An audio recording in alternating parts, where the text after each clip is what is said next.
How to activate dark mode on WhatsApp in iPhone. Hi everybody, welcome back to our channel. So in today's video I'll simply guide you on how you can activate dark mode on WhatsApp on your iPhone, so make sure to watch the video till the end.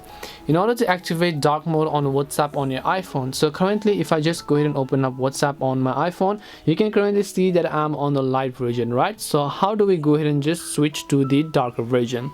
Well, it's very simple. All you have to do is first of all go ahead and then open up WhatsApp here, and as you can see it's in light mode.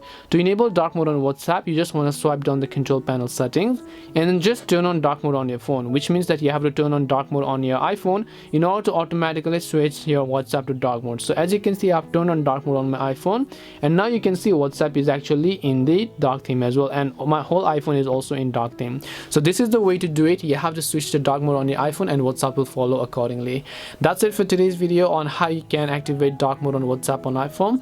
If you have any questions, then feel free to leave them down. Thank you for watching and see you soon in the next video.